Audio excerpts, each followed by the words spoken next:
Coming up, we get our first look inside the Star Wars Galactic Starcruiser, the Space 220 restaurant coming to EPCOT, the Guardians of the Galaxy Cosmic Rewind roller coaster coming to EPCOT, as well as multiple announcements regarding the future of projects including Remy's Ratatouille adventure and the Princess and the Frog Retheme coming to Splash Mountain. Disney finally gave us some news to talk about. All that and more on the way. This is Mickey Views News. All who come to this happy place, welcome. Now I'm the king of the swingers, oh, the jungle VIP. I've reached the top and had to stop, and that's what's bothering me. Today was the kickoff of the IAAPA Expo Virtual Education Conference. Typically every year here in Orlando, you have the huge IAAPA Expo, which is this huge themed entertainment conference and convention, which I covered in person for you guys last year. It was a ton of fun. Of course, this year, it being 2020 and all, the expo was canceled, and today we had the start of the virtual conference being kicked off with a keynote presentation from Josh D'Amaro, chairman of the Disney Parks Experiences and Products segment. And the way this went was D'Amaro quickly did a rundown of all these projects that we've been anticipating for a long time, and with that rundown, some of them, when he actually showed the image, it was a brand new look inside of that project. So firstly, on the topic of the Star Wars Hotel, officially being marketed as the Star Wars Galactic Starcruiser, which it itself also has a story name. The ship you're going to be on is called the Halcyon, all a bit confusing there with all the names. We got two new photos inside one of the completed guest rooms on the ship itself. Now, this first photo is looking from the upper bunk bed towards the main bed inside there. It looks like the main bed in there is a full-size bed, maybe a queen. It looks sort of small. And of course, the distinctive feature in this room here is that space window you have that really makes it unlike any hotel you've ever stayed at. Now, if you look at the concept art from when Disney first announced the hotel, the guest rooms, the windows were a lot larger than in the room brought to life in this new photo. And some of the more recent concept art shows these smaller windows in the rooms. And it's really unknown right now if that's going to apply to all the rooms, if these are just different room types, which could also be the case, different variations of the BB-8 room style. You have the colors there. Let me know what you guys think. Regardless of that, looking from this view, looking at the bunk beds and also the entrance, you can see, first of all, this room will still have the comforts of home. You can see you have the fridge and the safe there, which is definitely good to see. But also, this photo is virtually identical to the concept art we got at the last D23 Expo. I mean, almost identical. The number of wall panels, the textures, the cutouts, it's pretty amazing how they got it exactly right, exactly like that art there. Also, we got to look at Imagineers standing outside of the entrance to the Starcruiser experience, which will be like a 3-day cruise on land,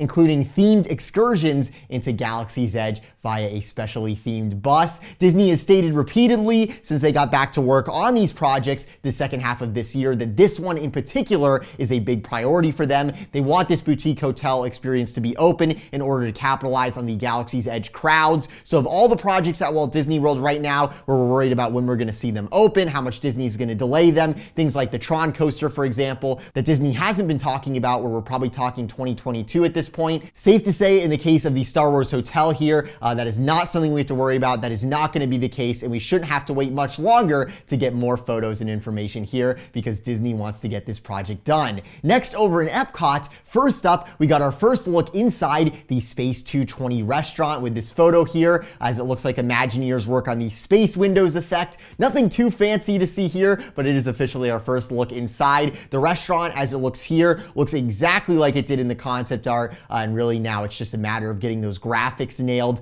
outside on the windows, out on the space windows. In the case of this restaurant, outside those windows, you're looking at a giant curved projection screen, which is awesome. So as you move through the restaurant, it'll change. So it'll seem like your perspective's changing, like you're really in outer space. Of course, you have it on Rise of the Resistance. Now we're going to have it here with the Space 220 restaurant. We still have no ETA on when the restaurant is going to open. It was originally supposed to open in 2019, but we'll keep a lookout there. Arguably, the biggest news from this keynote the parks chairman gave was a very quick look inside the Guardians Coaster Ride building in EPCOT, this being our first look inside that big blue box. At the top of the image, that is actually where you'll enter the ride building on the attraction attraction. You're going to go upwards in reverse from the launch tunnel, and then you enter the ride path on the inside of the external ride building here, and that's where everything unfolds. Personally, the inside of this ride building is not at all like I imagined. I imagined lots of projection screens and infrastructure already being up. We had permits for the installation of those elements a long time ago, but here it really just looks like a box with some ride track in it, and that's pretty much it. This could be an older photo before they added screens and things. They wanted to get a photo of the track area. That's also a possibility,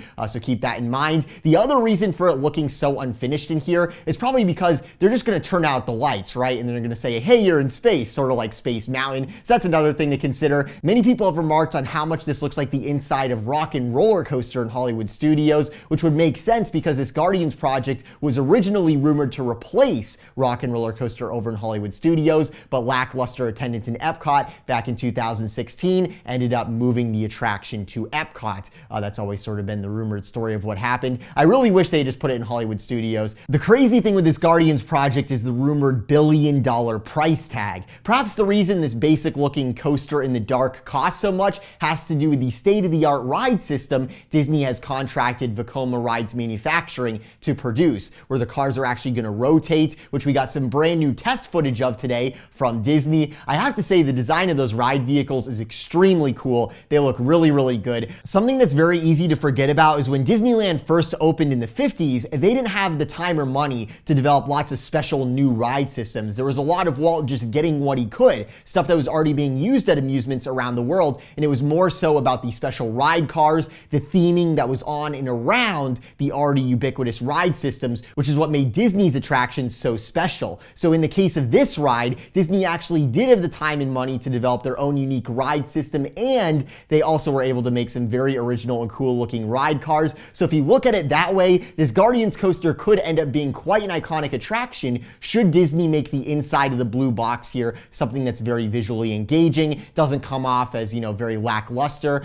So if Disney can get those projection screens in, get the rotating ride cars to do their thing, it could be pretty awesome. Let me know your thoughts on our first look inside here. Last up in EPCOT, it has been confirmed Remy's Ratatouille adventure will open in 2021, and the way it was said was Remy's on track for its 2021 opening, which really, as we know, it's not on track, it's off track. It was already supposed to be open by now, but nothing big there. We knew the chances of us getting it this year were very low in the last 2 months of the year here, but the ride does look close to done, if not already done, from the outside, so it didn't seem impossible, but now we know for sure 2021 for Remy's Ratatouille adventure. Moving over to the Magic Kingdom, Josh says there's 50th anniversary details on the way, but not quite yet. What we did hear was that the Splash Mountain Retheme project is being fast-tracked, despite many Splash Mountain fans' hopes that perhaps the lockdown situation would save the current iteration of the attraction. The park's chairman said, quote, "We want to make sure that we are focusing on inclusivity for our guests as well, so we've chosen to speed up some of the work that we had been developing to make sure that our parks remain relevant and welcoming to all of our guests." Here he's referring to Splash Mountain. He goes on to specifically name that project. The weird thing here is we know that going into this year, Disney had a list of things they want to remove from rides, things they think are objectionable. I had sources saying Disney was going to be removing some stuff from the Jungle Cruise in early July before the park reopened, and it ended up being called off. It did not happen. And I think it's because Disney saw the reaction to the Splash announcement, which I don't think is what they expected, sort of the mix of opinions there. And the other thing, if you recall, they were getting that really bad press in regards to reopening the parks at all. And also, you also have all the monetary stuff going on with the budget cuts and things like that. So once you added all those things together, it made us that these list of changes Disney wants to make, they've still yet to happen. So would you call that speeding up work?